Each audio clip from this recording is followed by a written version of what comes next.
Welcome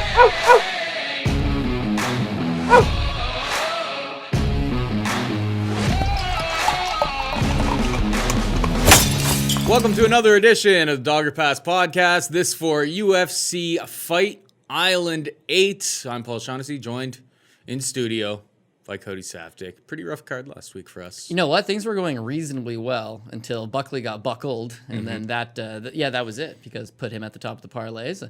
Beyond that, a lot of the other picks were Dusty splits. Dushko hurt the bank account as well. Dushko had lower on. Him losing, obviously, he was one of my picks. But same thing as Santiago Ponzinibbio. I had put him lower on. The price didn't make sense. He's coming off a long layoff, and Jing Liang Li was going to give him that type of fight. The two women's fight, got both of them wrong. But again, we had them lower. It's that Buckley had some investment on him. So not a great way to start the year, but overall, they were really exciting fights. Dogs were barking. We'll see if that's going to be the case on this one as well.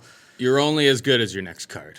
That's it. And we've got one on a Wednesday morning. Obviously, this show is brought to you by Monkey Knife Fight.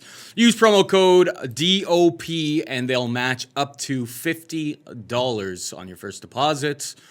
I guess my pick was, I was thinking undefeated prospects. Nobody's going to get knocked out in like 12 seconds here.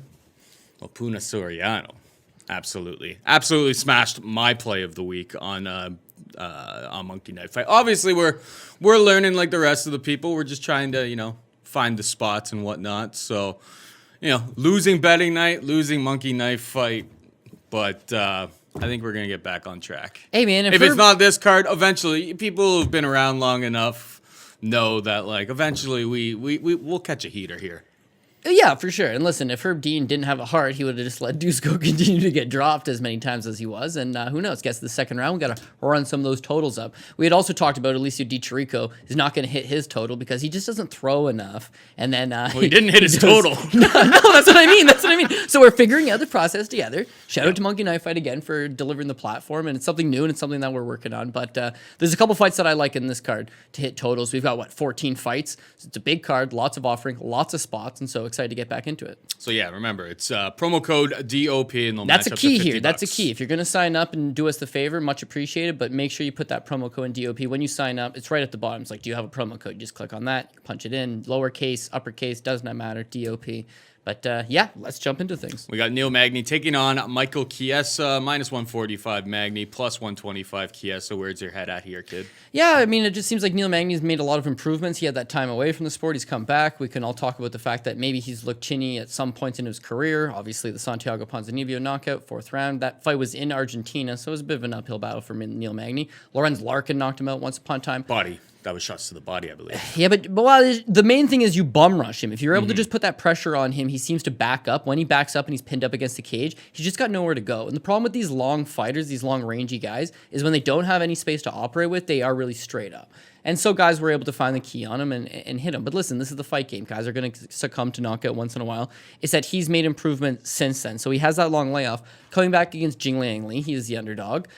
You just see that wealth of improvement. Now, he was always really tricky with his grappling, but at Elevation Fight Team, that's seemingly all he's been working on. Yeah, he's still got the striking, but his grappling has come really, really far ways. So back in the day when he was fighting well, and he was on that Donald Cerrone-esque winning streak where he seemingly competed every other month and would pick up victories, lower level competition, it's like you could always see glimpses of what he was trying to do. He was trying to get the Dagestani handcuff. Now you see him, and it's like he gets the Dagestani handcuff, and he just beats on you. Another thing with being at Elevation and Neil Magny being in Denver for so long is like his cardio is just... His cardio has always been really good. Always been really good. And that is a weapon in the UFC. That's how you win fights, especially when you're headlining and it's a 5-round fight. So Michael Chiesa kind of been known to fatigue at times. He muscles a lot of his technique. He's one of these guys that's really strong, has a lot of strength, but in being so strong and having so much strength, you do kind of give up some cardio. You do get tired the later the fight goes. If he's just going to go in here and try to make this a grappling match, and it's Michael Chiesa, one would assume he's probably going to make it a grappling match. Again, Neil Magny's just been working with so many high-level wrestlers, so many grapplers, that a grappling-heavy fight is going to be taxing on both guys. It's going to tire both guys. It should favor Neil Magny. If the fight hits the ground, you would give advantages to Chiesa, right? For sure. But Magny's not completely out of his element. I mean, this is a guy that's been around for a long time. This is a guy that's... He fought Damian Maia, got submitted, and then attends a Damian Maia seminar. Like, he's always been about improving as a martial artist and getting better. But it's the striking advantage. It's the striking that if Neil Magny keeps this to the outside, he should just chew up Chiesa with the jab, chew up with the jab, chew him with the right hand. He's a guy that doesn't have a ton of power, but it's good volume, and it's just precise striking, kind of pieces you up. So it's a close fight, -145. Michael Chiesa +125, but I think I'm leaning with Neil Magny to get the job done, probably by decision. If not, maybe he could force like some type of 4th or 5th round stoppage, but more than likely he just goes through the motions of staying on the outside, chipping away with the jab. When they do clinch up, get the better of the exchanges and don't spend too much time on your back. I think he gets muscled around a little bit, maybe early on when Chiesa has all that energy, but I'm kind of on the same page as you. I think, reach and his output and speed all favors Neil Magny. The ability to go 5 rounds favors Neil Magny. Like, Chiesa's going to need to get this down to the mat. He's going to have to, fish. And he's very capable of doing that. That's why it's not, -500 Magny here. Yeah. He could outmuscle him, but I feel like, Neil Magny is going to win on volume. And the deeper we get into this fight, the better it's going to suit him. So, I'm on board. Unlike last week where you fading. Oh, yeah, the Boston Brigade must have been in your head, kid. No, I got this thing where I don't know.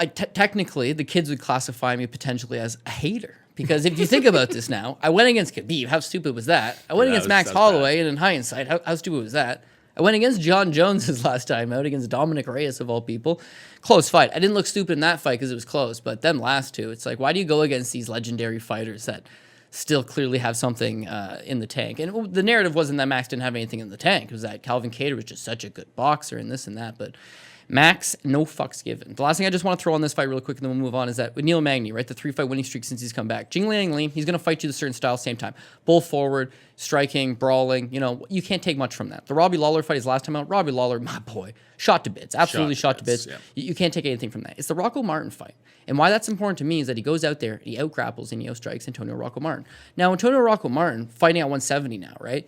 He's the guy that beat Ramazan Ameev. That shut down all of Ameev's grappling. Ameev, a middleweight, right? Ameev, a big guy. He used to be at middleweight. Fights at 170 now. But a big guy uses his grappling. And Rocco Martin, you just see, black belt in BJJ, full-time at ATT, and he's spending time in Minnesota in between. And just making all these improvements, and Neil Magny's just got his spot, and he makes him look tired. Like, when is Antonio Martin Anthony Martin? Anybody who fights Neil Magny, if you're fighting Neil Magny's pace, you're getting tired. Yeah, and it's just to me, that's the impressive victory. It's not because the other two guys, what do you take away from that? That's the one where it's like, oh, he can fight a guy with top 15 skills on his way up, who's relatively in the prime of his career, and give a good account of himself. Now, Michael Chiesa, it's no disrespect. The victories are big name victories. The RDA one is just he just basically followed the game plan. Khabib did it before him, and go through RDA all of his losses. What do people do? They grab the Dagestani handcuff. They control the grappling the entire way. As long as you don't get submitted by RDA on the ground in those positions, the template has been set. He followed that template. He followed it to a T. Good on him. Biggest win of his career. I don't know if he's going to be able to do that against Magny. Well, I agree. So that's the big one for him. But that victory alone lets RDA finally realize, you know what? I can't fight at 170. I got to go back to 155. And that's where he should have been all along. But it's that strength discrepancy. The other wins beyond that are Diego Sanchez. Come on. And Carlos Condit. Come on. So winning fights, winning high-profile fights. Mm-hmm. But the takeaways that I can take from there is I don't know. I don't know if someone gave you that much more resistance, would you be able to have your way with these guys? And so with Neil Magny, I like the body of work. I like the output. I like the cardio. I like the striking. I think the ground game is going to be comparable enough. You're right. Maybe Michael Chiesa comes out there and is very competitive for the first 2 or 3. Maybe this is a good live betting opportunity. But as far as the pre-fight pick goes, it's going to be Neil Magny. Yeah, if it hangs out on the feet, I like Neil Magny to absolutely chew him apart. I know that Chiesa's made improvements, but I do not I think he's worlds behind Neil Magny on the feet right now. And I don't have it in front of me. I imagine Neil's got at least a couple inches reach on him here. Yeah, he's going to be popping that jab out. Right, and as far as Monkey Knife Fight is concerned, to take a page from last week's playbook, 5 rounds is a long time to be throwing strikes. Neil Magny loves to throw strikes. Michael Chiesa, if he's not getting this fight to the ground, he'll make it sloppy, and he'll throw strikes. So maybe this is a good fight that if it goes 5, you're hitting totals on both sides. Yeah. We'll see when those prices come out and what we can do with them. But we got Munir Lazzez taking on Warley Alves. Alves plus 195 underdog. Lazzez minus 235 as the favorite. Obviously coming off of a surprise win in his UFC debut. Went back a couple of his fights ago, and I forget the name of the Russian that that basically just controlled him. Right. In wrestling, like basically every single situation is just getting held up against the cage, Big taken combat sambo down. Don't know the guy's name off the top of my head now. Eldorov. Eldorov. Guy looks super jacked. You want to fight that guy? I don't think Warley Alves has the same type of level of wrestling as that guy. But this could get dicey if the fight gets to the ground. We haven't seen Alves in a long time. Obviously, with him, he usually needs to get you out of there fast. This guy's got about a 7.5 minute gas tank. I think the line is more or less correct here, but don't be shocked if Warley Alves finds a way to get this to the mat and puts that grappling to use. Obviously, one of the best guillotines in the game. You wouldn't think Munir's going to be shooting for takedowns, so that should keep his neck a little bit safe. I like Munir to get the job done, drain the gas tank of Alves here, but I'm a little bit worried that submission could come into play here. What about you? Yeah, you know it's funny actually. So they initially announced the fight as being Warley Alves versus Christian Aguilera, and you hit me up being like, "Dude, Christian Aguilera is live dog here." And now Munir Lazzez, twice the fighter. No, I was gonna hit Warley Alves. Oh, you're gonna get okay. Because they had it like pretty close to a. Because they canceled it relatively after. Yeah, I was gonna jam on Warley Alves. It was like minus 145 Alves. Yeah, see, I don't think very highly about Christian Aguilera whatsoever. Yeah, well, the problem with Warley Alves is that he can lose to that level of guy, because I don't know if it's that he's necessarily, he fights to his opponent's level, but he gets gassed out after the first round, and once he gasses out, his skills go way out the window. Mm-hmm. Now, at his best, this is a guy that's got legitimate wins. The win over Colby Covington's going to stand as his career best, but he won the Ultimate Fighter Brazil. He was seen as just an absolute powerhouse. Brazilian Jiu-Jitsu black belt. Kickboxing's come a long way. Very, very strong. The Brian Barberena fight. Brian Barberena, Christian Aguilera is a poor man's version, right? It's like all he did was just withstand that first round, and then he just beat the shit out of him. Why would you book him against Kamaru Usman after that? I don't know. That fight didn't exactly make sense. But again, you see where the cardio leaves him after the first round. His wins over Salim Touari, Sultan Aliyev, a very old beat-up version of Sergio Moraes. They're not the most quality of victories. And he doesn't necessarily look super good in them. Either he blows you out really quick, or it's just like, he's fatiguing a little. But the James Krause fight, he just gassed out again. He won the first round. The second round, his cardio leaves him. He gasses out. He gets TKO'd. And then his last fight against Randy Brown, this one was the big one to me, right? Again, he gasses out. That shouldn't be a surprise. He was getting outstruck. That wasn't a surprise.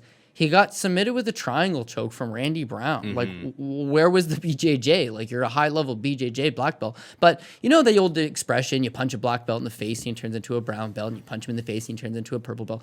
It's not even so much like punching this guy in the face. It's just like go longer into the fight, and his cardio will cause him to just turn into a white belt. And he starts to make mistakes. And so with Munir Lazzez, it'd be easier to just... See, I don't love the line, minus 235. I wish it was a lot better than that, because you got a guy that's improving in Warley Alves and that you know what you're going to get, versus Munir Lazzez. When I tape studied him prior to fighting Abdul Razak Al Hassan, he looked kind of stiff. He was very green. Mm-hmm. He's a striker. His ground game obviously needs a lot of work. Eldorov completely just tossed him away side to side. Maybe this guy's a work in progress, but he's a long, rangy guy. He's strong, and he's got good striking. And then him against Al Hassan, it's like Al Hassan put them hands on this guy's chin in that first round. He took it. And in the second and the third round, where was he looking the best? His cardio. Cardio looked really good. Really did, striking looked good. He just kept putting on Al Hassan. It was a nice performance for him. After that, they had booked him against Zawada, who just fought last weekend. He pulled out due to COVID, but he's been training, he's been ready, and now he jumps into this spot. It's kind of looked at as short notice because Warley was booked to fight last weekend as well. So Warley, we know that he's ready. With Munir, he had a fight canceled. What was he doing? He was training. He was ready. And the guy trains full-time in Dubai.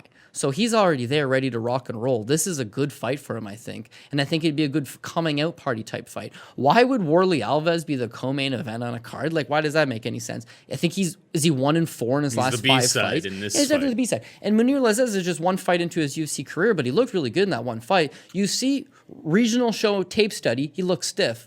UFC debut, fluent and moving, and he trained at TriStar. He spent some time at TriStar, and they raved about, man, this guy's a very high-level striker.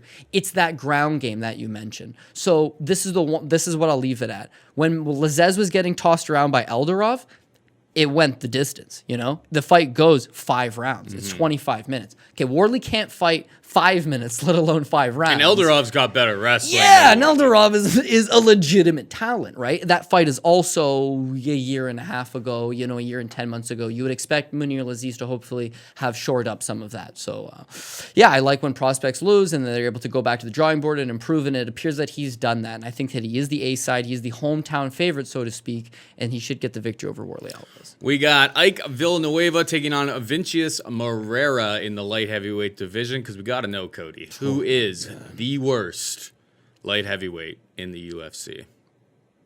Well, that's why this fight doesn't make sense on a main card, is that they've literally gone out and got, if you had just... 2-fight losing streak, 3-fight losing streak. But on you a would random say poll, that this is a pink slip fight, but, you know, we're in COVID times, so maybe if somebody needs a short notice replacement, one of these guys, regardless of if they win or lose, would probably get the call. If you polled the internet, if you polled the masses, you know, and you went and you asked the questions, who's the worst light heavyweight currently on the UFC's roster? There's no doubt about it that Vinicius Moreira would have been the answer, correct? I mean, he does have BJJ black belt. You did see him win on Contender Series Brazil, where he showed some flashes, but his entire run in the UFC has been abysmal. I mean, he's very, very like stiff as a board, man. And he's got no movement. He's got no footwork. His head doesn't move. He looks like Bigfoot Silva, but he doesn't have the size of the frame of a Bigfoot Silva. And he doesn't have TRT Bigfoot's chin, right? He's got off TRT Bigfoot's chin,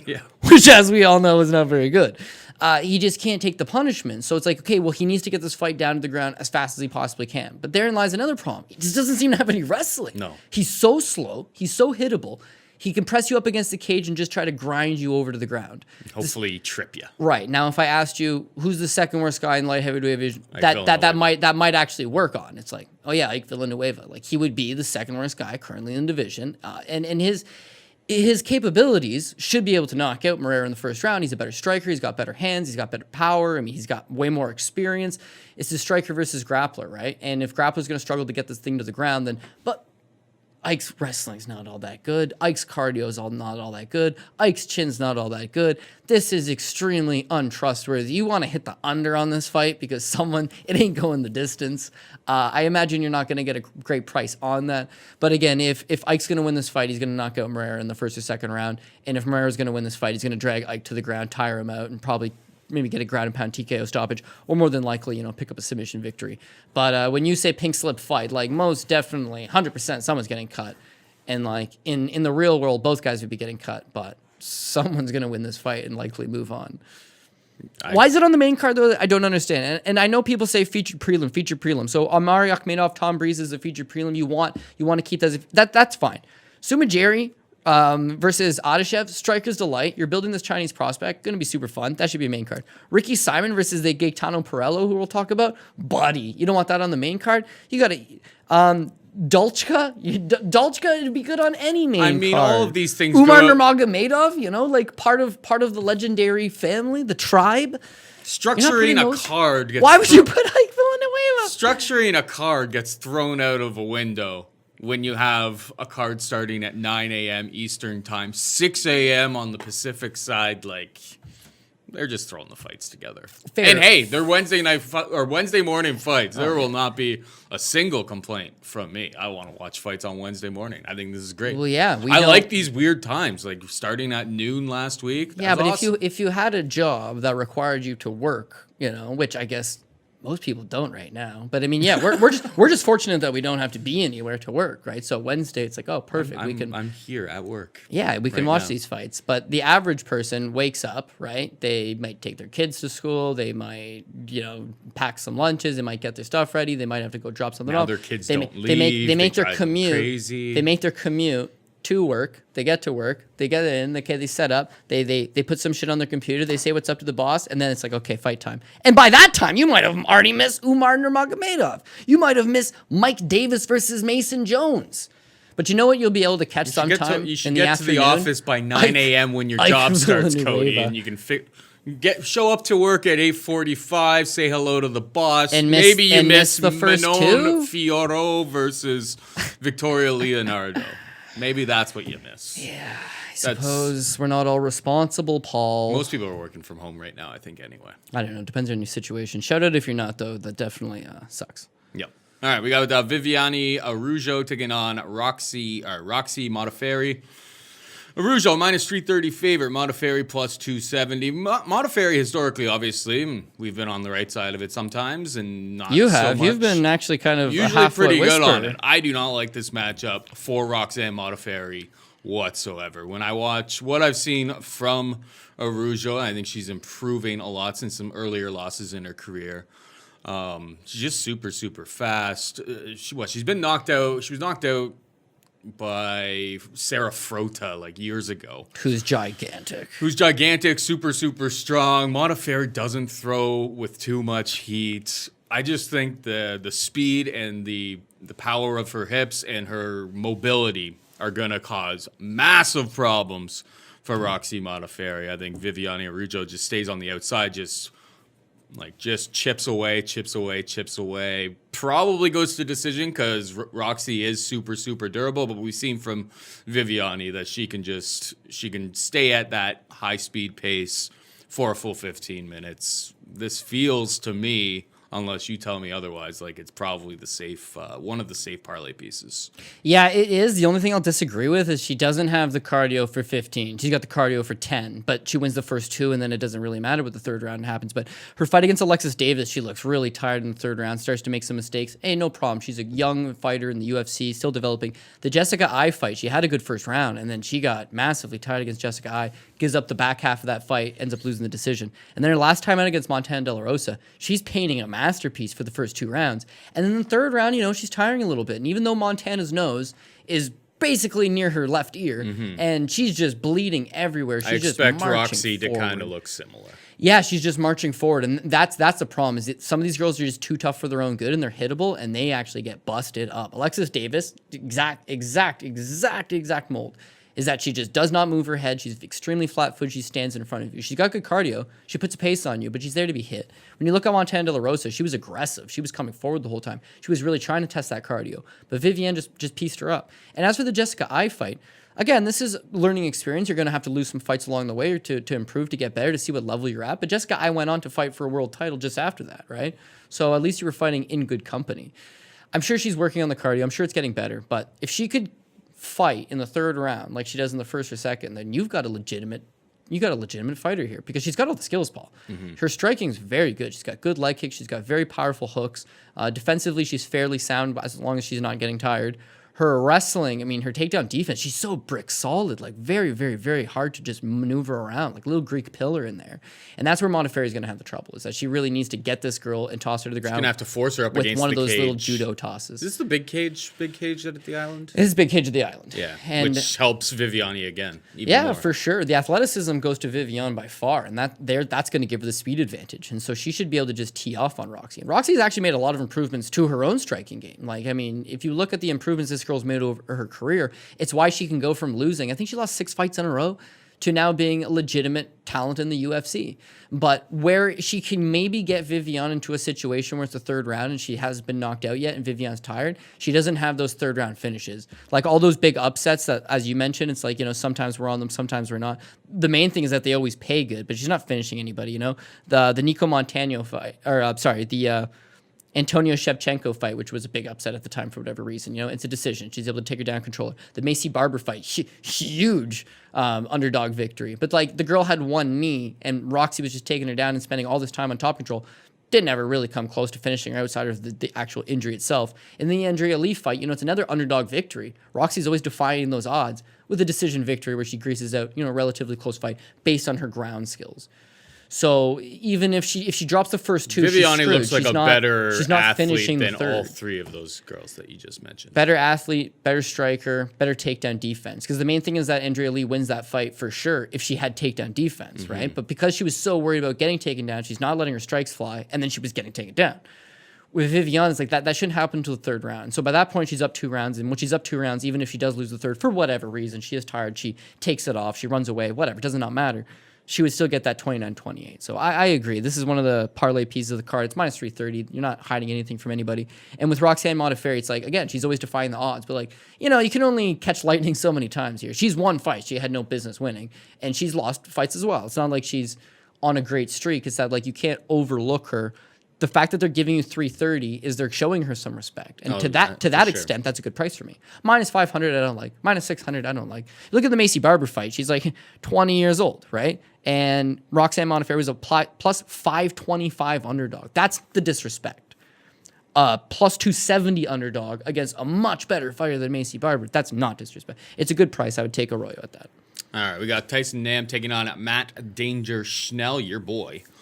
Tyson Nam is minus 125 favorite. Schnell can be had for plus 105. Take it away. Yeah, kind of tired talking about this fight because, I mean, we talk about it every few months. They're trying to book it. This is now the third time that they're booking it. We talked about this on the program already? Yeah, it was booked at...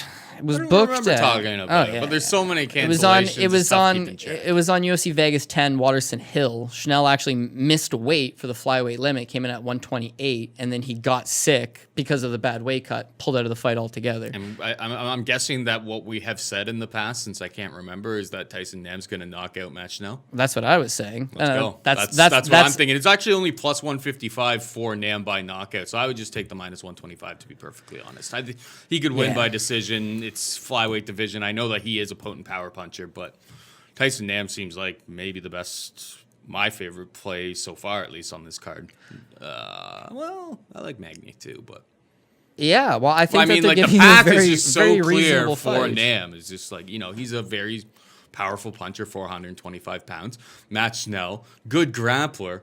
Striking is a bit of a work in progress, but the chin just has not held up. And you're going to need that chin against Tyson Nam, who's throwing bricks. Well, that's the problem. And then also just like complete careers, right? Matt Schnell, why he's my boy, man. The guy was on MTV Caged back in the day, which if anybody's familiar with, it's like how he's gone from that. Tony Kelly was also on that show. So it's crazy that two of them made it to the UFC. But with Matt Schnell, like he's come from that to fighting on the legacy regional circuit to getting onto the Ultimate Fighter versus Tyson Nam, who's been a badass since day one, knocking out Eduardo Dantas in his own backyard in Shudo, competing for World Series of Fighting, competing for M1 in Russia, beating multiple badass Russians, knocking out Ali Bogatina, former UFC title challenger.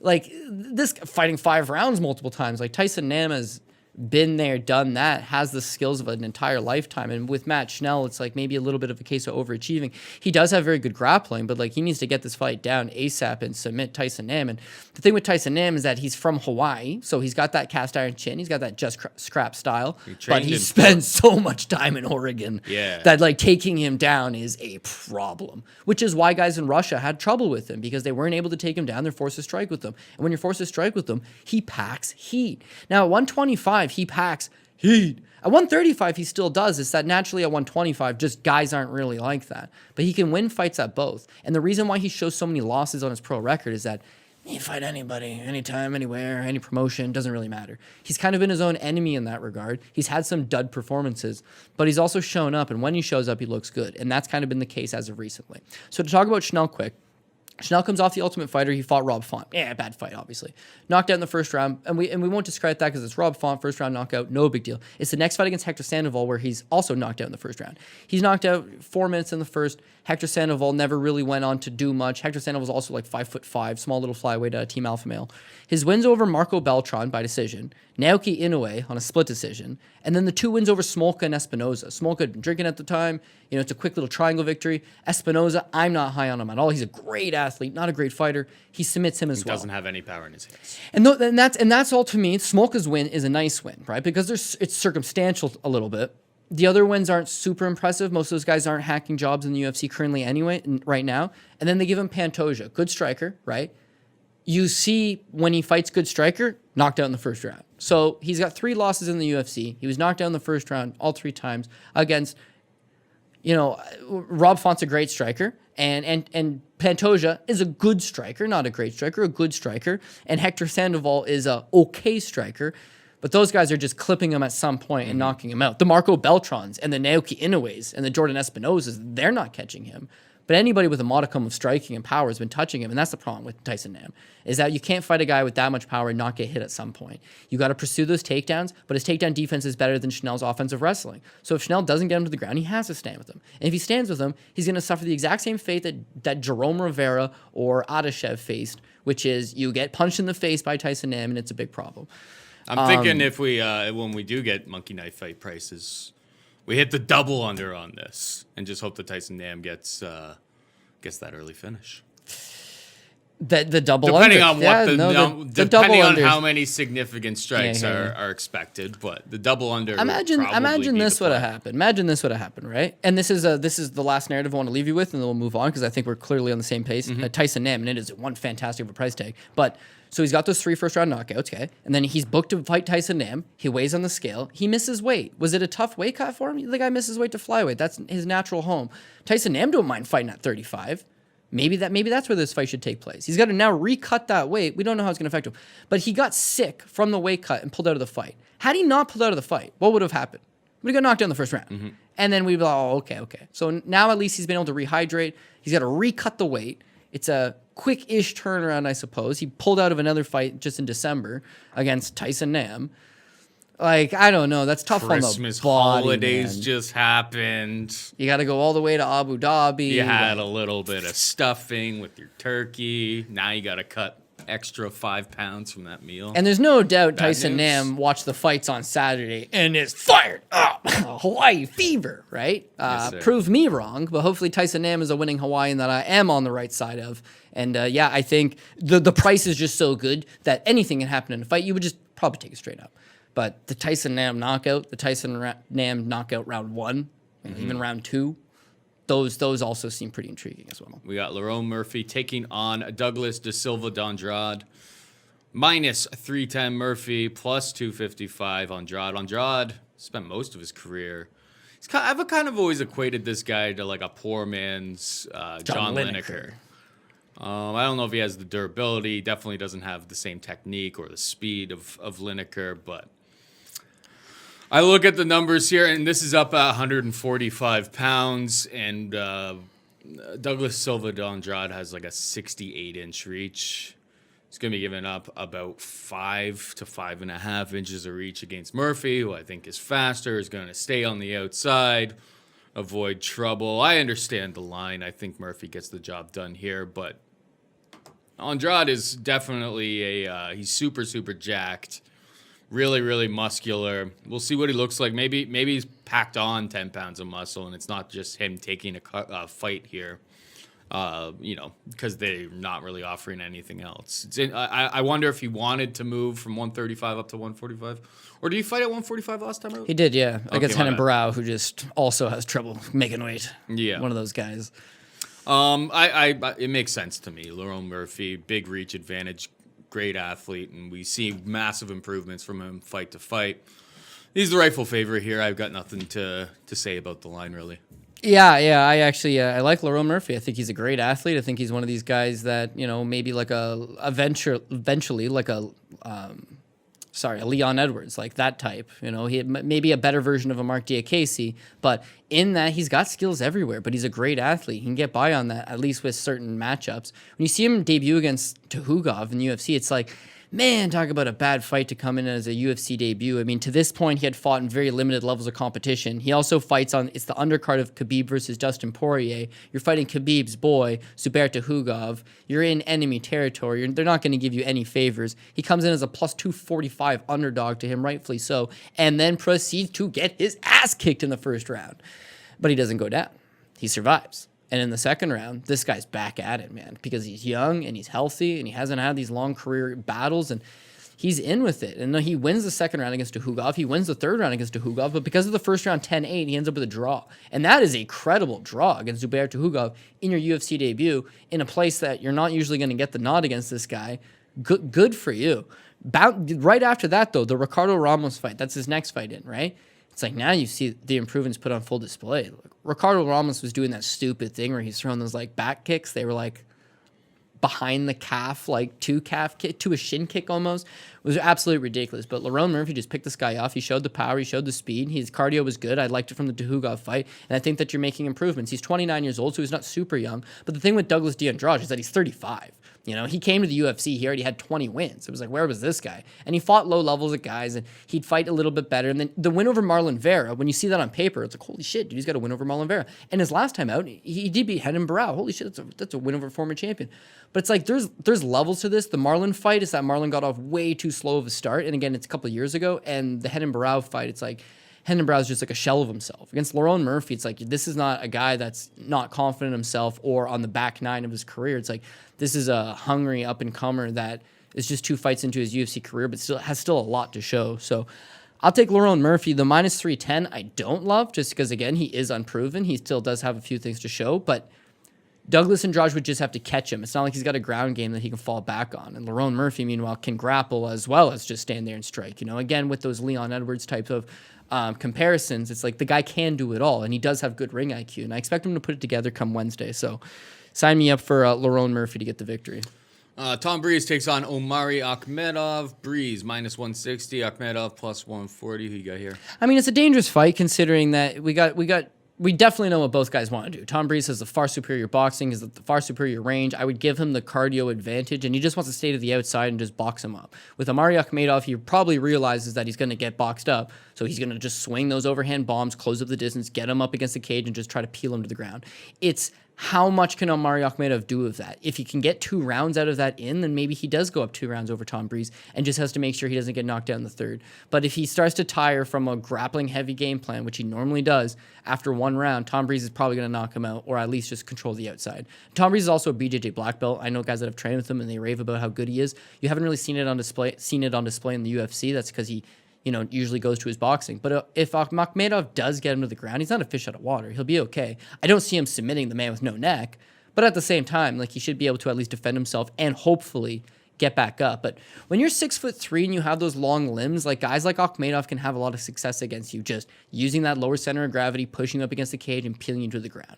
You know, he looked good against Chris Weidman, so to speak, but Weidman was really tired as well. So maybe it's not the best example of how Tom Breese is going to approach this fight. Also, Weidman was like, I know you're going to take me down, so I'm just going to go ahead and take you down before you can set up your shot. Whereas, like, Breese is going to have to evade Matador and then chip away. Now, Breese has dealt with anxiety, and he's pulled out of fights, before they've happened. And he's that was had kind of our theory after the last fight, is that no fans probably helps this guy. Yeah, and then you see what he does. They did filter in a few fans at the Fight Island 7 there. There were a few fans in the crowd for the first time in a long time. With him against KB Bular, it's not like... full arena, though. KB is a young, very untested green Canadian fighter. Took the fight on short notice, went down there, didn't have anything to show Breeze, but you see the confidence in motion. You see it grow, and you just see like how he starts to get a little bit of ring time under him, and he starts to look better. But you can't deny, right? The other wins in the UFC are Dan Kelly, almost 3 years ago. Keita Nakamura, cut. Cathal Pendred, cut. Luis Dutra Jr., cut. He got beat by Sean Strickland, who looks really good right now. Mm-hmm. He lost to Brendan Allen, who always looks good for 5 minutes. And then, again, I don't even know what's a cardio issue with that guy, but he pushes the pace so goddamn much that he can't keep it going longer than 5 minutes. He loses to those guys, wins over KB Bular. All of his wins, again, bottom of the barrel. Whereas, like, Omari Akhmedov is a ranked top 15 middleweight. So it is a tough fight. Minus 160 is not the greatest price tag on Tom Breeze. It's probably closer to a minus 130, minus 120, maybe even a pick'em type fight. Mm-hmm. But I do think that the cardio and the striking will play out for the narrow decision victory for Tom Breeze. If you want to talk greasy theories, Omari Akhmedov's going to win that greasy split decision over in Abu Dhabi. But the judges aren't, they're American judges, right? So I would say that who I believe will come out on the right end of a close fight. Yeah, like most of the decisions last week were pretty good, unless you bet Justin Tafa, in which case you are outraged. Yeah, well, outrage is a bit of a case. Like, I mean, was it that big of a robbery? No, you probably thought he won, but it wasn't like a complete robbery. Yeah, it was 1-1 going into the third, and the third was extremely close. I mean, I was on Felipe. I thought I was very mentally prepared to lose that bet. Yeah. In fairness, I just thought the cage control at the end of round 3 would have given Tafa the nod. Luckily for my bank, otherwise it would have just been a complete massacre. Thank God for that second and third judge. Thank you for saving some of my bankroll there last week. All right, we got Ricky Simon versus Gaetano Pirrello. Simon minus 440, Pirrello plus 350. You mentioned this one earlier on that we would get to it. Sounded like you were pretty excited. I mean, Simon at minus 440. This is the same guy that went in there against like an almost 40-year-old Uriah Faber not too long ago and just got trounced in round one. So laying minus 440 on him just seems like risky business. Quick little bit of tape that I watched on Pirrello, though. It looks like, hey, Ricky Simon, there's a definite path to victory here. It's For sure. Just secure those takedowns and just lay on top of them as much as humanly possible. But is minus 440 is a hefty price tag. You got to be super, super confident. Where's your head at here? Yeah, well, I think the clear pick is Ricky Simon because he's got that wrestling, he's got that power wrestling, he's got good cardio, and he can just chain wrestle multiple takedown attempts together and just push that pace on you. But the price tag at minus 440 makes him potentially this week's Santiago Ponzinibbio, or he could just, or I guess Joaquin Buckley. It's that he doesn't have a very good chin. I don't think he's got a very good, punch durability. And when you're taking on Gaetano Pirrello, who, listen, he's coming out of left field here. Who is this guy? He's got a ton of MMA experience in Belgium, the Netherlands, and small little European promotions. He's a former kickboxer champion, but it's like, for what promotions? Like, who's he ever fought? Nobody. But, like, of his 15 wins, he shows 11 knockouts. It's like he seemingly has a lot of power. You watch the tape on him, it's like he loves throwing knees up the middle. He loves just, putting some pressure on these guys and knocking them out. And with Ricky Simon, up the middle and shooting for doubles, they go together. Yeah, and with Gaetano, or with Ricky Simon, so this goes back to his Titan FC fight. Yeah, it's 4 years ago, whatever. But we'll go back to that because he was undefeated at the time. He fights Anderson Dos Santos, who also made it to the UFC, and he's a minus 400 favorite right now. I mean, the record finders will all show that he got submitted in the second round with the rear naked choke. Anderson Dos Santos, not a guy known for a ton of power, hits him, and I mean wobbles this guy, and then proceeds to submit him while Ricky Simon is stunned. Okay, fair enough. You never really seen it pop up again, although he didn't really fight anybody for the most part. He got the win over Merab Dvalishvili. That was bullshit. Beats Montel Jackson, fight Ronnie Yaya, and then Uriah Faber. Uriah Faber shouldn't be in, right? I mean, he's 40, he's been retired. It's like, man, it's your time is done. They book him against Ricky Simon. They're doing no favors. Ricky Simon is a minus 370 favorite. Now, remember the Anderson Dos Santos fight? He's a 4-1 favorite. And against Uriah Faber, he's a minus 370 favorite. The same thing, like Uriah Faber clubs him. He clubs him. Ricky Simon drops. He doesn't have a great chin. Faber pounds him out. The Rob Font fight, he was able to take some punches. That was promising. But where was the wrestling there? Where was the taking down Ron Foss? Once he starts getting touched up, the game plan goes out. He's really short. He's got a small reach on him, and he pulls back on a lot of his punches. So he just needs to get in there and take him down. And listen, can he take down Gaetano Pirrello and grind? For sure. But is there at least a small chance that he gets clipped at some point and then he gets rocked and then the game plan goes out the window and then this guy swarms him and puts him away? Yeah, that's a problem as well. So my straight-up pick would be Ricky Simon as far as you're making 50-50 picks, right? Because I've got to pick the whole card. Sure. I got to pick one of the guys.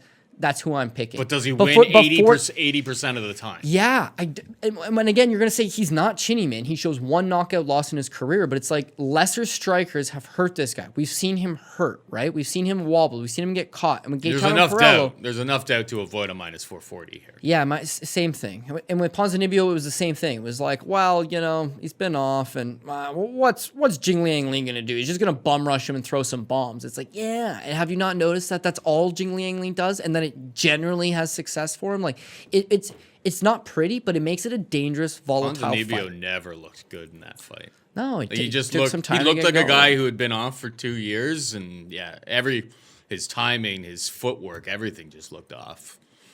Tough night for the guy. And when you take a few minutes to kind of shake off ring rust, or you take a few minutes to get your timing going, that's fine. Everybody does it, right? But when you take those few minutes and your opponent takes advantage because they're a hot starter, they got a lot of power and they're aggressive, then you just never really get time to get comfortable. That could be the case here. He's a minus 440 favorite. He'll end up being on the parlays, but just like I tried to do with Santiago Ponzinibbio, it didn't work because Buckley lost at the top, but it's going to be down. I'm going to move him down. He's not a guy that I got a ton of trust in, even though he's got the style and he's got the skill. But I just got a feeling that something bad might happen to him here. Mudaerji takes on Zaruk Adashev. Mudaerji minus 450 favorite. Adashev plus 360. I mean, Zaruk Adashev is 3-2 and has a UFC contract. I mean, do you love betting minus 450 Su Mudaerji? Probably not. But I don't think, I mean, from what I've seen from Zaruk Adashev, like he must know where the bodies are buried or something, because I don't know how this guy's got a job in the UFC. Yeah, well, so he's 16-2 pro kickboxing. He competed for Glory, the kickboxing promotion, probably top one in the world. So he does have that striking acumen. They brought him in as a short notice fill-in to take on Tyson Nam. And, you know, as much as he has this very flashy, cool, high-level striking style, when you take off the boxing glove and you put on the MMA glove, your defense changes just enormously, because you can't just like shell up, right? The punches will slip through. And it looked like this guy was a good kickboxer, not a very good MMA striker. And Tyson Nam just lit him up 32 seconds in the fight, completely knocks him out. Very bad account of himself. But don't let that just be the only thing that, well, you know, his wins are over. 0-1 opponent, Christian Medina in Bellator. Ron Leon was 0-2 in Bellator. Devin Tice, 3-1, not very good, in Bellator. And then Bellator didn't even really want this guy. They allowed him to walk. He's fought in very, very low-level guys. He should not be in the UFC. He should be fighting in some kickboxing promotion somewhere. But similar to some of these kickboxers that have come in and not like a Giga Chikadze. It's like, whoa, this guy's fought in cans and he can't grapple, but he is a good striker, right? And if you choose not to grapple with him, he could give you a problem. With Rafael Fiziev, right? He comes to the UFC, loses his debut. He got knocked out in 90 seconds. Gets Magomed Mustafayev. Then you see some of these other fights when the guys don't get them down. They're high-level strikers, and it will come out. It's that they kind of need a little bit of time to get comfortable, and I just don't think he's had that time to get comfortable. The one thing he's got going for him here against Su Mudaerji is that, like, Su Mudaerji is very young and not a grappler. He's a striker. So does Adashev have a path to victory that he could take advantage of this young, up-and-coming kid and defeat him in a kickboxing style matchup? Yeah, for sure. I think so. But I like Su Mudaerji. I think that he brings a lot to the table. Again, he's one of these young Chinese fighters that they've got a lot of resources back behind him. He's Mongolian, training. isn't he? Nah, is he Mongolian? If I called him Chinese and he's Mongolian, then well, he's from Tibet. That's what it says. Born Tibet. Now I don't want to show my ignorance here, but where's Tibet? That's China, no? I don't know. I don't have an atlas. Yeah, in front well, of me. I'm gonna have to know now. Ignorant Cody, where's Tibet? Because isn't that Tibet Square? Wasn't that a big thing? Tibet. Let's see here. 7 years in Tibet. Brad Pitt knows all about it. It's the lofty Tibetan plateau on the northern side of the Himalaya. I don't fucking know. It's somewhere. Where's the map? God damn technology. I don't even have like a marker on this. I shouldn't have said anything about it. It's in China. He's Chinese for the rest of this China. The guy's obviously Chinese. Yeah. This Mongolian thing fucked me. You fucked me on this. I was on a roll. You brought up Mongolia, and now the whole thing went out the window. I think he's making improvements. We talked about the last time out that he went before the Malcolm Gordon fight. He was spending time in Dagestan. You know, training with Muslim Salikov, okay, sure, whatever. But at the same time, here's a guy that also has a Sanda, Wushu background, young, striking, good striking, comes to the UFC, loses to Louis Smolka on the basis of he has a lackluster ground game. Okay, fair enough. Spending time shoring up those. Malcolm Gordon didn't even try to take him to the ground. He just pieced him up really quick. But you see the confidence, you see the range, you see them getting more comfortable. He has the actual legitimate experience, right? You can't even say, like, well, Adashev at least has got his UFC debut out of the way. Like, no, he lasted 32 seconds. What takeaways could he have possibly gotten out of that? Su Mudaerji is like, oh, man, this guy's kind of exciting. Oh, he's showing some knockout victories. Oh, he's growing. Oh, he's young. Oh, he's marketable. Okay, we can work with something here. Adashev's 0-1. He lost in 32 seconds. He's that guy that is going to give Su Mudaerji what he wants, a striking battle. Because let's face it, they could have matched him up with a wrestler and it probably wouldn't have gone as well. But they've done him a favor in getting him Adashev. My thing is, it goes back to pricing. Su Mudaerji, there's the clear narrative on him. He's a clear A side. Clearly, there's more to gain out of a victory out of him for the promotion. But at minus 450, if it's going to be striker versus striker, and technically Adashev is the more refined, polished striker, more experienced striker, if this doesn't end up being an MMA contest, it mostly ends up just being a kickboxing match in there with the MMA gloves on, then, like, yeah, he's technically speaking a live dog. But yeah, I'm not pulling the trigger. I just mean there's a couple big favorites on this card that could be our potential apple pie shitters, and I'm looking at Ricky Simon, Su Mudaerji. I have more faith in Su Mudaerji because if he gets cold cocked by Adashev, he's going to roll with it and give you 15 hard. Whereas like Ricky Simon gets hit clean, he might fold over, and I'm going to be really disappointed in Yeah, myself. it's tough betting on big favorites in MMA when you don't trust the chin. Yeah, so at least here we got a chin that we can rely on in Mudaerji. But again, probably a closer fight than the lines dictating. 'Cause everybody's darling right now because he beat Malcolm Gordon. But like, come on, if you listen to the show where we broke that down, there was a foregone. It was a foregone conclusion he was going to win. That I think your exact words on that fight were, well, there's two things about this fight. One, Mudaerji can take a punch. Two, Malcolm Gordon cannot take a punch. And It was literally that simple. The pick of the week was Mudaerji by KO, and he went out there and did it in the first round. I should have been real ballsy, been like first round KO, but I didn't want. You never want to disrespect a guy. It's that like you see big improvements Mudaerji fight to fight, and even though the Malcolm Gordon fight wasn't that long ago, he's getting more comfortable. You're going to see some of that out of him. Adashev still needs to go through that comfort. He still needs to grow. He's 3-2. He has 5 MMA fights. Mudaerji's got almost 20 MMA fights. Mm-hmm. So big skill discrepancy. No, maybe not a big skill discrepancy. Big experience discrepancy. And so for that reason, yeah, I'm gonna have to go with Mudaerji to get the victory. We have Dalka Lungiambula taking on Marcus Perez at 205 pounds. I don't think it is, but what? I everywhere I read, because I did look into that, I think it's at 185. Tapology had it at 185. I always go off of Tapology because they're great at Tapology. They do good things at Tapology. Sometimes these things. But I was reading articles that were like specific to the like. I mean, he was getting ready. Dalka was going to 185 to take on Roberson last time. Yeah, and he was a considerable size underdog. And you know what? Before Marcus Perez's last fight, what was the thing about him? Oh well, this guy's got really, really good durability. He's never got knocked out. Now he's got knocked out. Dalka by knockout. I don't care if it's a 205 or 185. Yeah, well, you make up some good points. Dalka's knocking this guy out. Yeah, the thing with Marcus Perez has always kind of been a goof in there. Right. Is he going to try to wrestle this guy? He definitely has a grappling advantage, or technique-wise grappling advantage. If it hits the just don't know if he could, like... Have you seen Dalka Lungiambula? This guy is a brick shithouse. Like, so strong. I just don't think Marcus Perez, regardless of whether if it's 205 or 185, I don't give a shit. I think just the amount of strength, the strength disparity here is huge. And on the feet, Dalka's just going to swing from the heavens. And I don't know if Marcus is going to be ready for it. Dalka by knockout. Let's go. Yeah, I agree with you. Dalka is also supposed to take on EC Fidikifu, who I'm so glad. What? Yeah, I know. I'm really glad I didn't have to tape study him because he pulled out of the fight. But Marcus Perez is coming on a short notice on top of all that. So you got Dalcha, was supposed to fight Carl Robertson, right? Yeah, we broke that one down. Yeah, we broke that down. Then they rebooked it a week later because it was like, oh, it was a COVID test, no problem. And then, it falls apart again. And then he was supposed to take on this EC Fitikidu. This creative player. Yeah, exactly. Creative player. Random player selection. Oh, okay, let's go with that. And then he pulls out. So Marcus Perez is coming in, very short notice.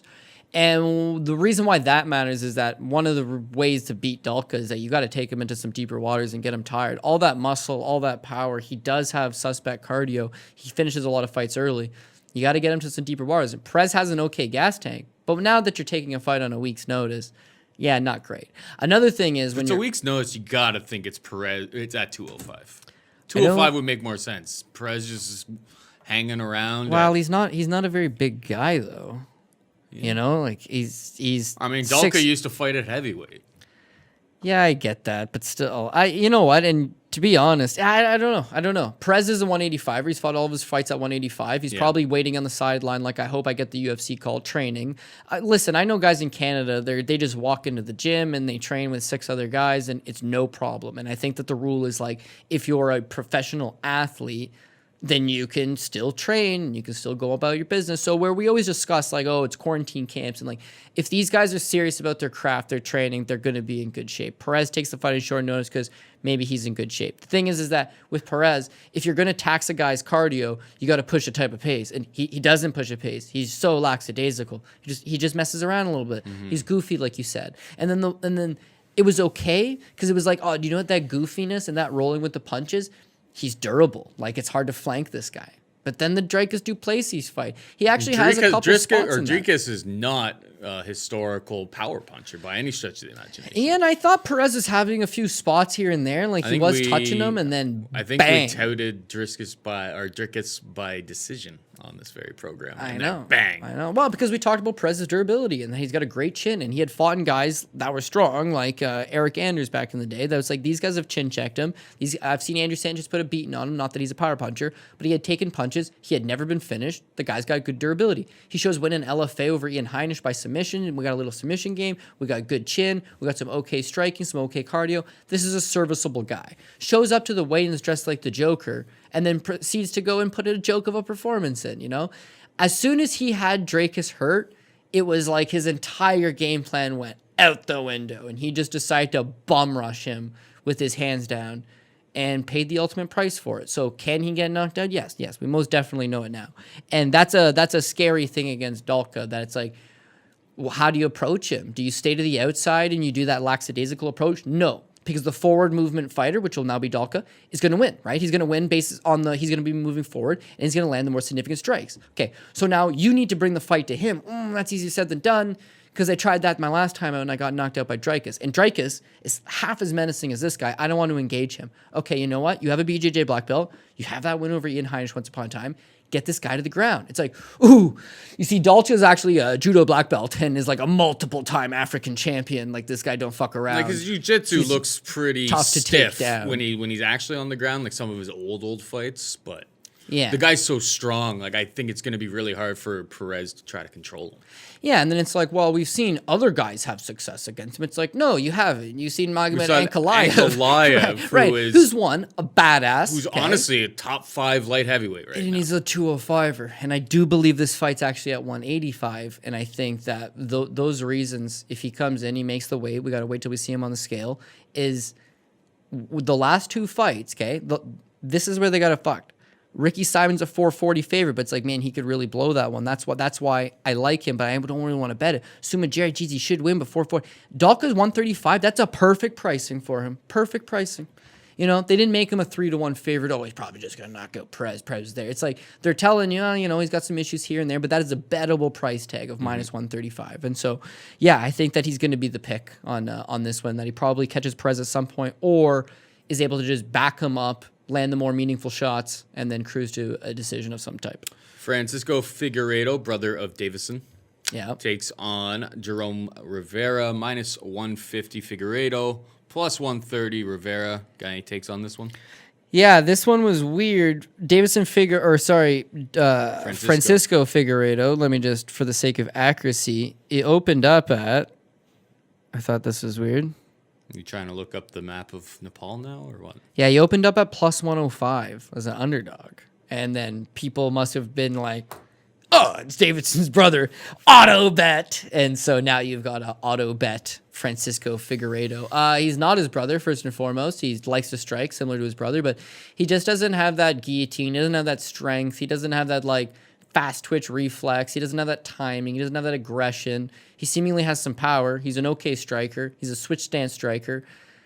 His wrestling's not anything to write home about, but he does have a jiu-jitsu black belt. And I think he's one of those guys that, because when you see his name listed anywhere, he's got this little, it's like a green flag. There's like a little bit of a yellow globe in the middle. Apparently it's the Brazilian flag.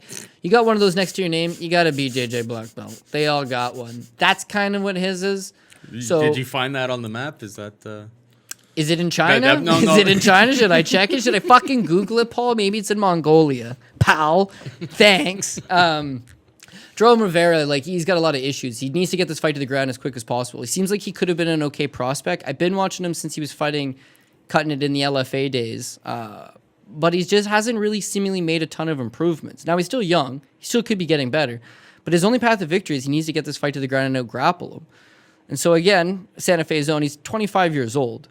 When he was fighting on LFA, there's Roberto Sanchez fight, right? Roberto Sanchez eventually made it to the UFC, but he's a BJJ black belt, good grappler, takes him down, snuffs this kid out. Oh, he's young, he's going to get better. The Brandon Royval fight, Brandon Royval takes him down, he goes to post, and he dislocates his arm. Then you didn't really see him for a while. He beats 7-10 Gene Perez. He beat Kendrick Lockman. He shows up in Contender Series. And I urge you to watch that fight with Luis Rodriguez on Contender Series. It's like, how did the judges come to the conclusion that Jerome Rivera won that fight? I just don't know. Then anyways, he gets a contract out of it because it's a fun fight. They throw him in there against Tyson Him on short notice because time to prove your worth, kid. And as we've seen, you can ask Adashev about it. The three of them should actually get together. Hey, remember that time I fucked the both of you guys up in less than 3 minutes? Because they had no success going in against upper echelon guys at the last minute. And it's understandable, but they're not doing him any favors taking on a guy in Francisco Figueiredo who is making his UFC debut, is still relatively green, but he's a 15-fight veteran, you know? He's fought for the Jungle Fights title. Like, he's been in some bigger spots. He's training full-time with his brother. He's got the power. And if Jerome, again, the path to victory for Jerome Rivera is get this fight to the ground. Even if he does get the fight to the ground, that Mick Black belt still around his waist, you know, it should be enough to defend. And then once he gets the fight standing, or when the next fight the next round starts, and he's able to get the fight standing, it's like that's when he should be able to just soundly outstrike Jerome Rivera and cruise to either a late knockout or a decision. But I feel like money's coming on him because he has the famous last name, which is not a famous last name. There's so many Figueiredo that are fighters, but like once you put the 2 and 2 connection together, that it's Davidson's brother, immediately it gives you credibility. But it should we let this price now get up to minus 170, minus 180, which it could. You know, the way money's rolling in on it. Does Francisco win? You know, it's very hard to gauge that because this is a guy that's making his UFC debut coming off of a draw, right? Mm-hmm. And here's the toughest part for me to stomach about that draw. The first round, maybe he wins. It was a close first round. The second round, he fucking two-hand grabs the cage to prevent himself from getting taken down. And the ref's like, buddy, I have to take a point. Does he win 6 or 7 at a time? 6, 7? Yeah, he wins. He wins. Guess. Just as a guess. 5. 5? Then there's value on Jerome Rivera he wins at that price. 5 times out of 10. Jerome Rivera wins 3 times out of 10. And 2 times out of 10, some bitch grabs the cage, loses a point. We get a draw out of it. I think the fight's going, it could go to decision, or Francisco will catch Jerome late. Sounds like one we're staying away from. Yeah, that. Jerome does have a bit of a suspect chin, but he's going to be a little bit faster. He's going to be a little bit more wily. You probably should stay away from it. But yeah, no, Figueiredo, I would have to give him the lean. And especially when he's plus 105. Sure, sign me up. It's a dog play. Yeah, okay, I'll throw some bucks at that. But now they try to sell you him as like a favorite with money coming in. Like that's why sometimes you bet on the price. Is expecting him to win. Yeah, exactly. We'll talk about that in this next one. But go ahead. We got Mike Davis taking on Mason Jones. Mike Davis a minus 160 favorite. Mason Jones plus 140. Take it away. So this is the exact same thing. Mike Davis opened up as a minus 300 favorite. Come back on Mason Jones plus 250. And Euro bettors. And instantly people were like, oh, they don't know who Mason Jones is, or they've confused him with some other Mason. Nate Jones. Yeah, I don't know. Nate Jones. Because he's on. Shout out. Yeah, he's from.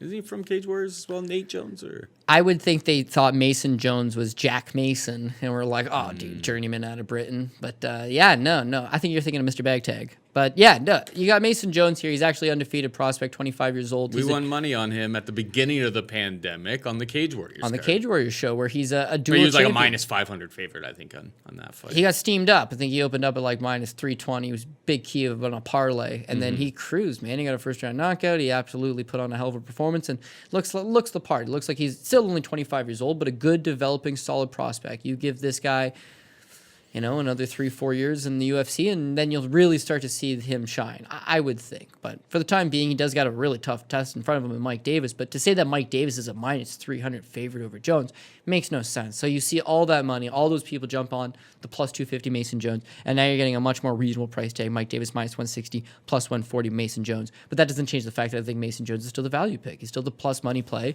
He's still the underdog. And again, this is another card. And talked about it last week. I had a lot of favorites. I picked a few dogs. Those fights ended up getting canceled for whatever reason, and then it was a dog city card. This one, looking at it, looks like a lot of these favorites, but there's going to be those Ricky Simons. There's going to be those potentially Mudaerjis. There's going to be those maybe Dalka. There's going to be those Francisco Figueiredos. And in my opinion, there's going to be Mike Davis.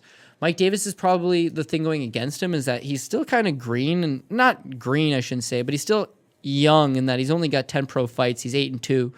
Obviously took on Sadiq Youssef on the Contender Series, and you watched that fight, and you were just like, both of these guys should be in the UFC. Obviously, Mike Davis doesn't get the nod in that fight, and they move on. from him. He has to fight a couple times on the regional scene. But like you knew from watching how Sadiq continues to improve that he belonged at this level for sure. For sure, man. And listen, that was a close competitive fight where he gave an excellent account of himself. And I remember tweeting out, like, man, sign Mike Davis as well. And he retweeted it. Like, here's a guy that, he's got the know-all of, it was a good fight. It was a good confidence builder. They release him. They don't give him another Contender Series fight, which is bullshit. They don't give him the contract, which in my opinion, because it was such a good fight, is bullshit. He has to go to the regional show. He beats Elvin Brito. He beats Carlos Guerra. And then they say, you know what, kid? That was a good Contender Series fight. How would you like to take a short notice fight up a weight class against Gilbert Burns? It's like, man, talk about a bad run of luck. That's what I got to come back to. Mm-hmm. But this guy's a baller, man. He goes out there. He does the best he can. Unfortunately, that age just ain't good enough against Gilbert Burns up a weight class on short notice. And he gets submitted in the second round. Since then, he just beat Thomas Gifford, which, no offense, but come on, Thomas Gifford shouldn't have been in the UFC. That was a very predictable fight, a very easy fight for him. He goes out there, he delivers the goods, he knocks out Thomas Gifford. And that fight was over a year ago, right? He never fought in 2020. Yeah, 2020 is a weird year. Right. So he actually went over to Thailand initially and went to Tiger Muay Thai and had won this thing where it's a tryout, right? And they pick 5 winners and you get a year-long contract at Tiger Muay Thai where you were like a sponsored fighter and all you do is train day and night, twice a day. You're part of the pro team. You train with the guys that are coming in. You're training with the Peter Yans of the world, the Alexander Volkanovskis of the world. You are right in the fire of it. And Mike Davis goes there and actually had fought Thomas Gifford under the Tiger Muay Thai banner, but then the pandemic happened and everyone was like, you need to go home. Everyone's visa comes up. All the tourists left. The gym pretty much closed down for the most part. Not allowed any contact. And so he goes home and if you check any of his stuff on social media, like he's really into video games, PlayStation and whatnot. And, one of these guys that says, I don't really tape study my opponents and I just want to go out there and put on a good performance and have a show. And that's all well and good. But with Mason Jones, it's like he's a really good technical boxer. He's got really good volume, and he's a 2-weight world champion with Cage Warriors. So he's not just like some dud prospect that's coming over here that, we'll see how the European scene fares to the tough North American guys. It's like, I think he's pretty legitimate. Now, he's light on names that the casual fan would recognize as far as his victories go, but he's given a good account of himself in all those fights. Seemingly has good cardio. Again, his boxing is best attribute. And I think that he'll go out there and it'll be a good fight. This is an excellent fight. I actually put a little knife next to it because I want the overs on it for Monkey Knife Fight. But Davis is going to go out there and he's going to put on a striking clinic and throw and put up numbers. And I think Mason Jones is going to match him, probably have the better numbers, land a few more significant blows, and get the win. The X factor being that Mike Davis has the better wrestling and potentially better ground game. But because I don't know what his training level's been at the last few months, I'm going to say that Mason Jones is rocked and ready to go because Cage Warriors, you remember, they were having quarantine shows. They were like, no problem, we can run still. So it was a little bit different there than it was here. I'm going to have to say, it's a dog play, right? People love a dog play. People want a dog play. There's a lot of good dogs here that I just didn't quite have the balls to pull the trigger on. And I think with Mason Jones plus 140, not as good as the plus 250 you could have had earlier in the week, but at this point, still good enough. Yeah, we got brother Umar Nurmagomedov taking on Sergey Morozov, minus 525, Nurmi, plus 415, Morozov. Yeah. I mean, what are we expecting here? Well, the numbers suggest that it's going to be a straight-out blowout, but a lot of that's because of the last name. I mean, Sergey Morozov, like, this guy's no joke at all. He's a former 16-3. Yeah, he's 16-3. He's the former M1 champion. I've had to work pretty much all of his M1 fights, and he's got skills everywhere. He's a good wrestler. He's a good striker. He's got a tremendous amount of power, and he's not light on finishes. He also shows 4th-round finishes, fights that have gone 5 rounds because they're title fights. So I think there's a lot to like about him. He does kind of push a bit of a pace and tires himself in these 5-round fights, but this is just scheduled for 3. He'd be a live underdog against pretty much anybody because he's a legitimate guy. He's not one of these, it's his UFC debut, he's still green and developing and learning. It's like, no, he has almost 20 pro fights, most of which were championship-level fights. A lot of the time booked against opponents that were brought in to lose, don't get me wrong, but it's like he's more of a refined product. Like, you're going to see high-level mixed martial arts on the second fight of the show. Not the first fight. The second fight of the show is going to be very high-level mixed martial arts. these guys are both more just a lot more refined and polished, I suppose. But Morozov's no walkover through no stretch of the imagination. It's that Umar Nurmagomedov is the brother of Khabib.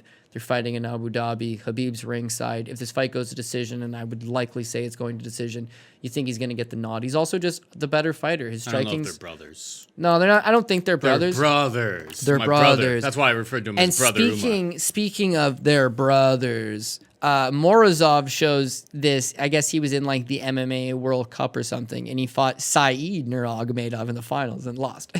So he's 0-1 against Nurmagomedov as it is, and he's my cousin, which I don't even know if that's. I think they're also my brother. They're my cousin, but I think all I'm saying is that Morozov's skills generally work better on lower level guys because he could just overwhelm them. Now he had a couple fights against Josh Rettenhouse in M1. Mm-hmm. Josh Rettenhouse actually knocks him out the first time. Yeah, he knocks him out the first time.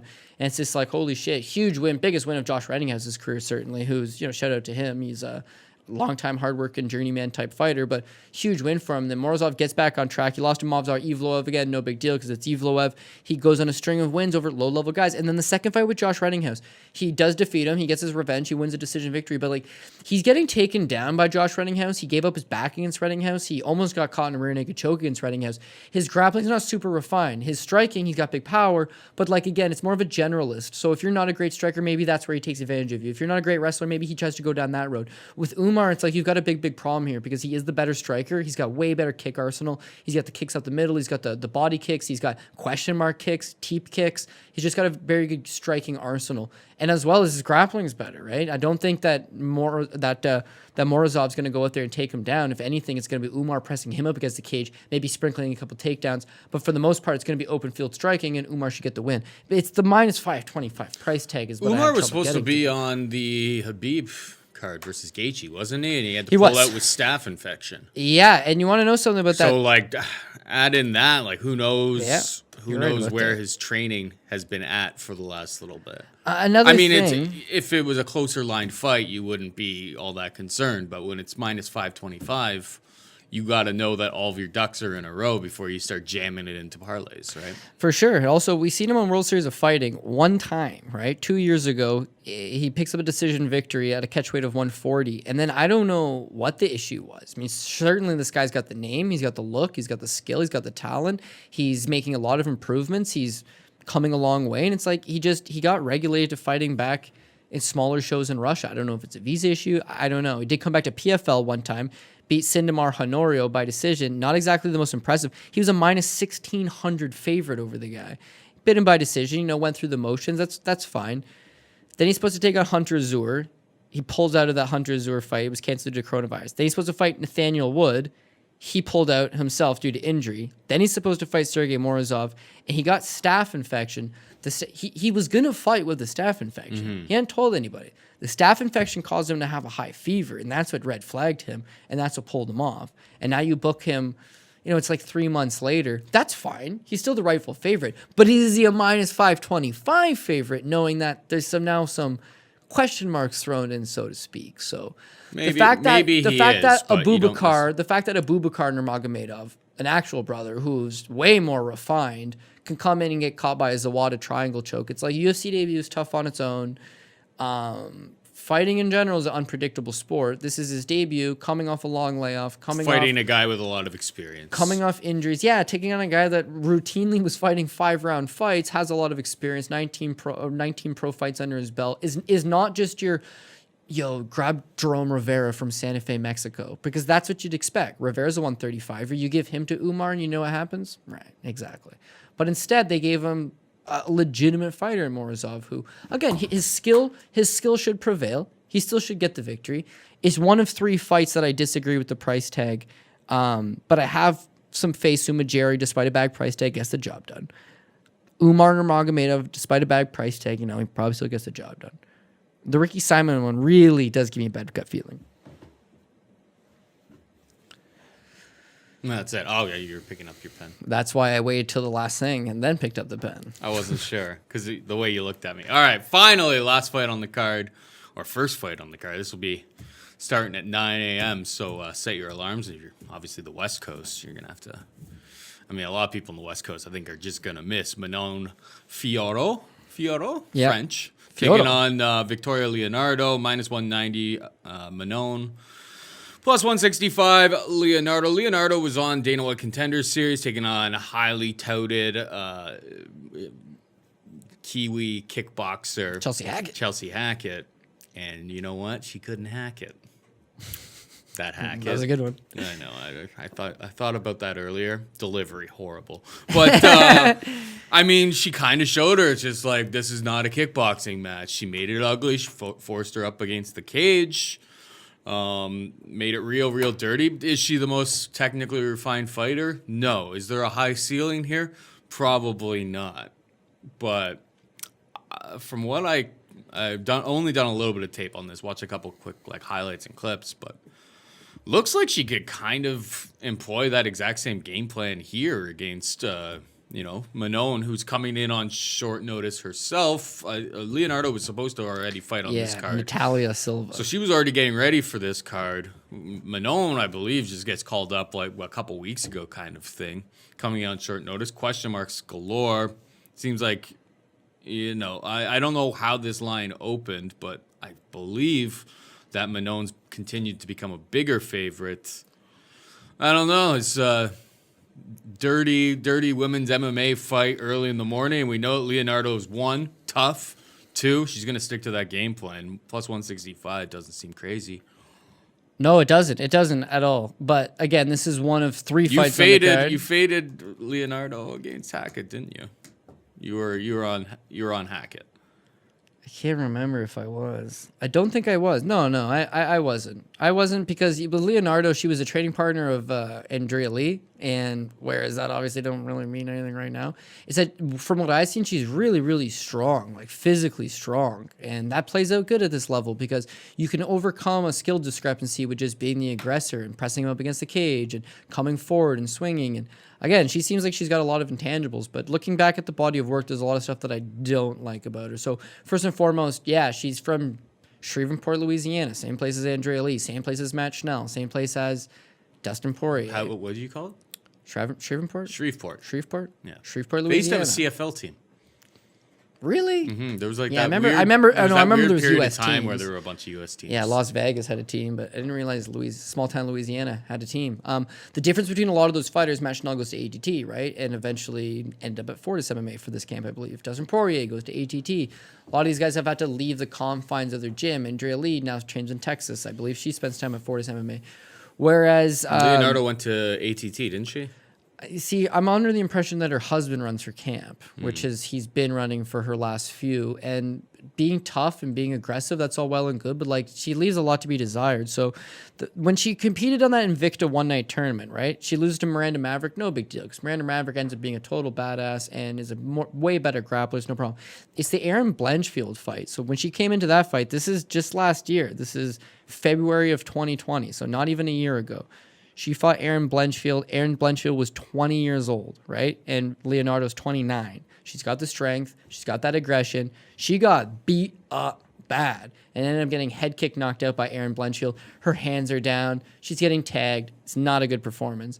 Then she fights Liz Tracy. She wins that one. Then she fights that fight against Chelsea Hackett. Now, she got seriously rocked in the first round against Chelsea Hackett. Like, she was hurt, but she was able to come back and get the victory. Okay, that's all well and good. Chelsea Hackett showed 4 pro fights. This Manon Fiorot is like a kickboxing standout. Like, her kickboxing looks legit. How many times do you look at a girl and her record just shows all of these finishes and legit finishes? First round knockout, Gabriel Campos, 6-1. Naomi Taragoru in UAE Warriors, second round TKO. Corinne Laframboise, shout out to her. She's from Montreal by way of TKO MMA.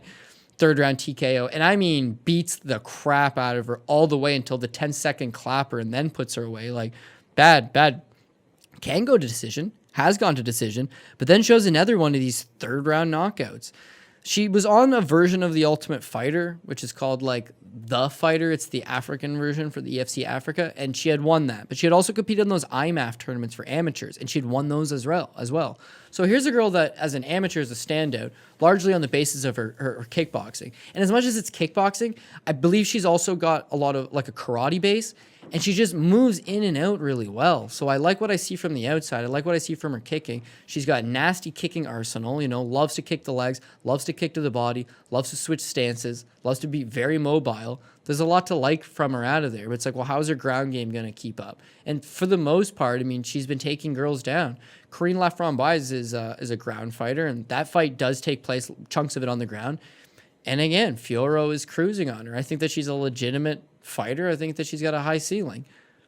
It opens at minus 110, right? This is another spot where if you didn't get it early in the week, you really did miss it, because as soon as people start tape studying it, they were like, oh, Leonardo's going to bum rush forward and this girl's going to intercept her and either knock her out or just batter her and move out of the way.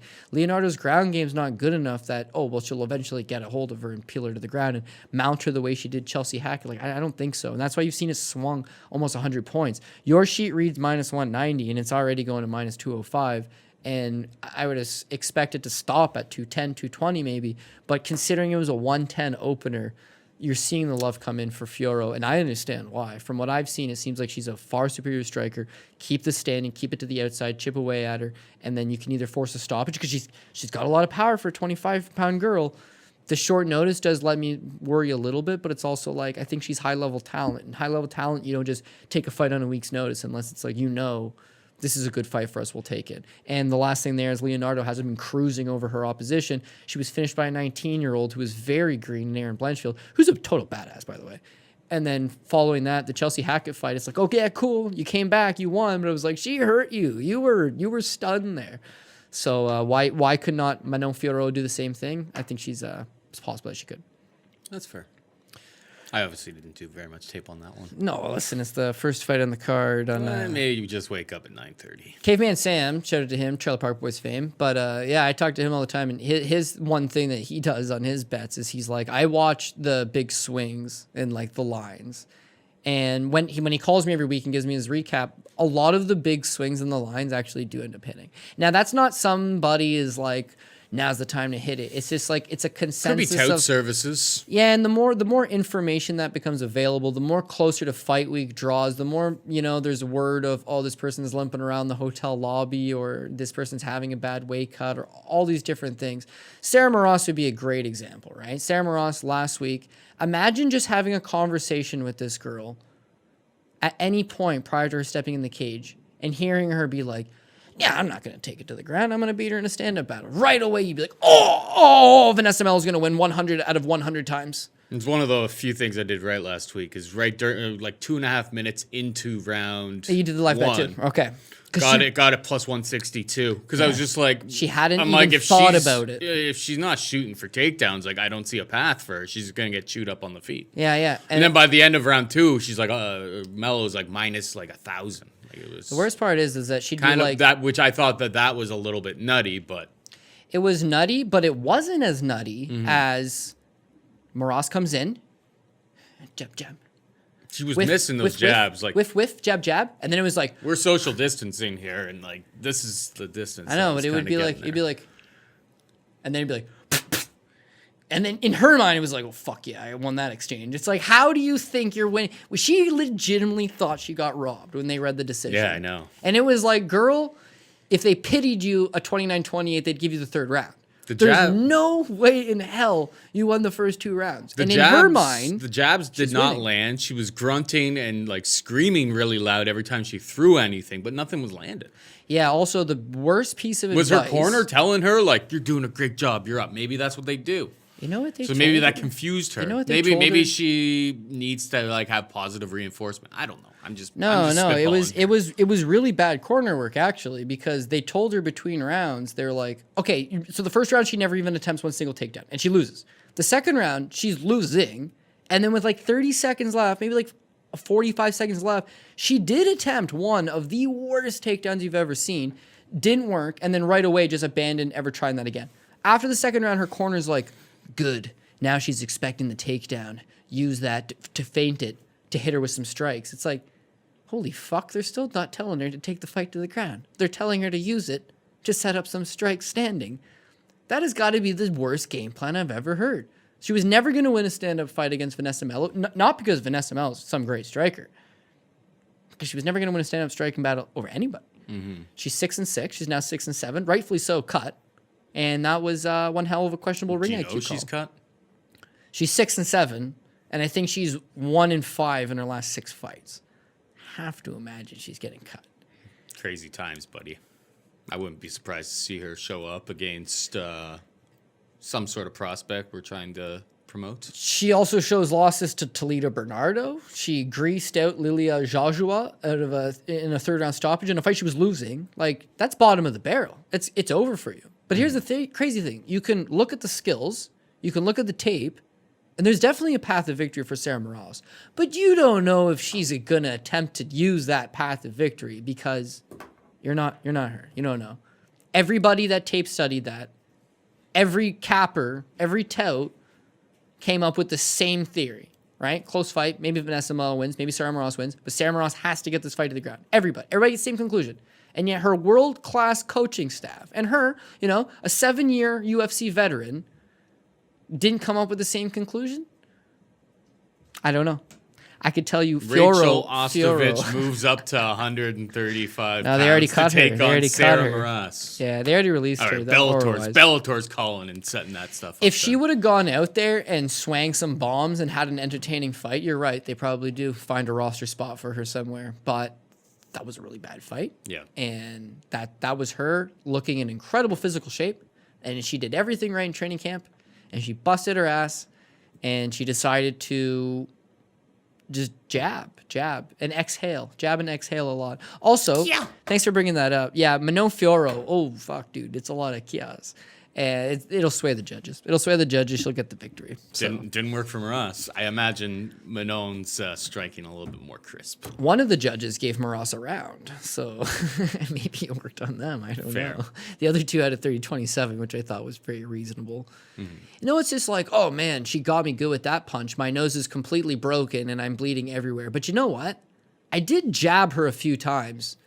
Safe to say I won that round. It's like, no, where are you coming up with this shit? Anyways, we can be frustrated all we want. It's a long year. We're going to have I'm not frustrated. Actually, we're going to have many fights. One of the few fights I actually won money on. That's the least frustrating thing of last week's card.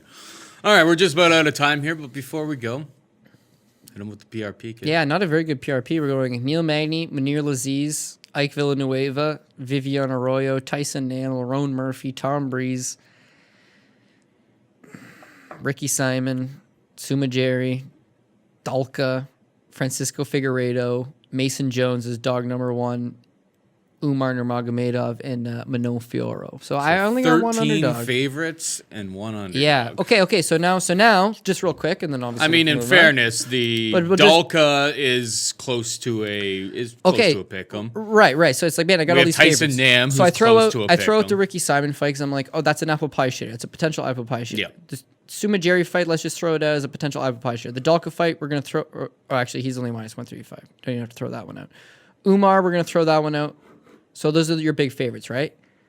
As far as putting a parlay together, Manon Fiorot, Munir Lazzez, Vivian Arroyo. If you want to play it safe, Munir Lazzez and Vivian Arroyo, those are your 2 building blocks. Fiorot, that minus 190. Now we're looking at plus money right off the bat. Lerone Murphy, I love Lerone Murphy. Got to have him on there. Now you got 4 good picks. Then we can sprinkle on our Neil Magnies. Then eventually we can sprinkle on our Francisco Ferreiros or maybe our Dalskas at that good price. Mason Jones, that plus 140, that's going to juice up those parlays. We don't got to worry about those big 4 to 5 14 fights, but there's 14 fights, right? So can I?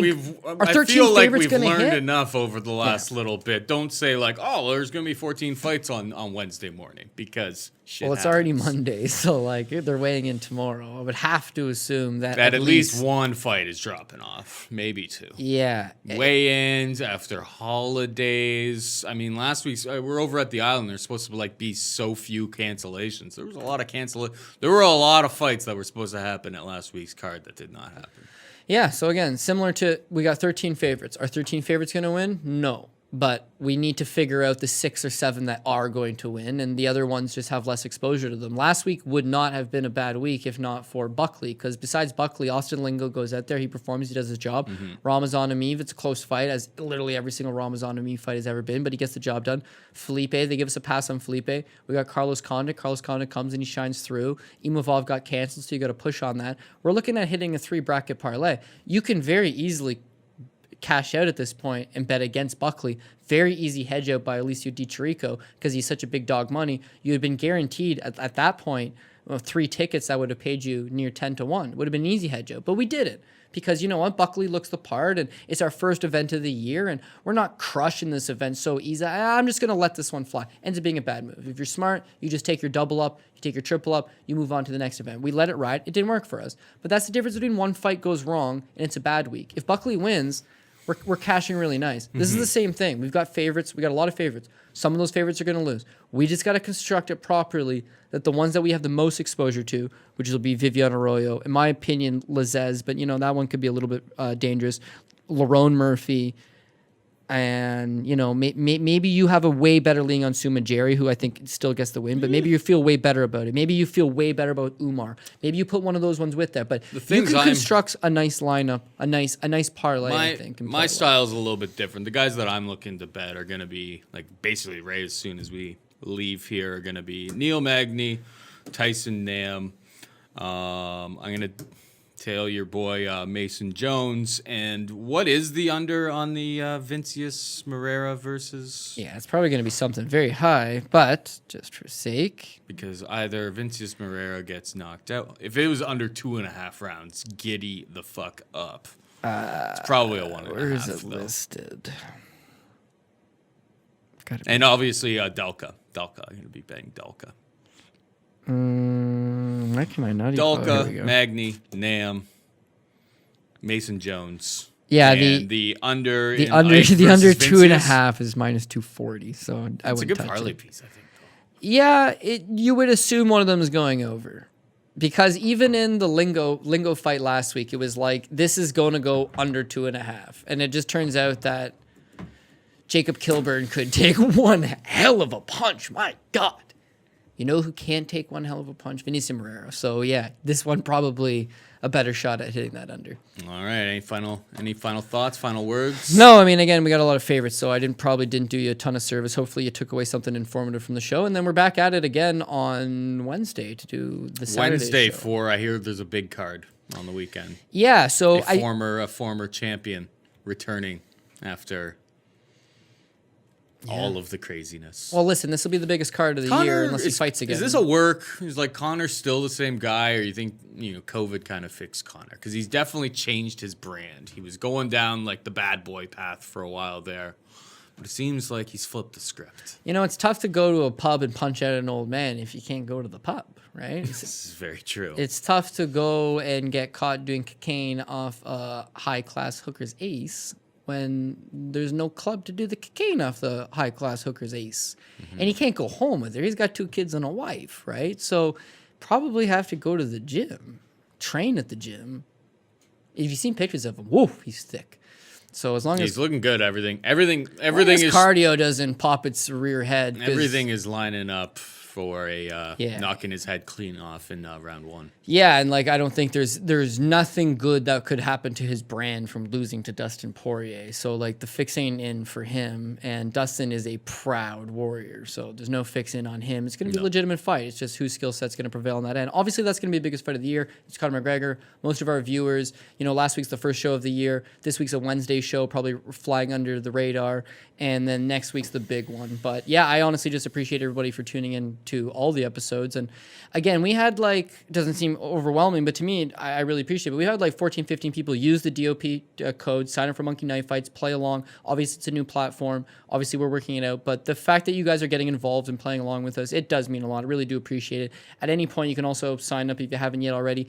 And the people from Michigan and Quebec and New Jersey, New York, Florida that have reached out to me saying that they weren't able to get on, it's not fully available everywhere, but the fact that you tried anyways, you're a badass. Much appreciated. I do appreciate it. And when those things eventually do open up sometime down the road, we'll be sure to let you know. So, as always, good hanging out with my buddy Paul Shaughnessy. And our board op is, I think it's his kid's birthday or something. So, anyways, we got to get out of here and wrap that up. All right. Well said by Cody Saftic. Anyway, that's it for us this week. Hope you enjoyed the show. For Cody Saftic, I'm Paul Shaughnessy saying goodbye and good luck.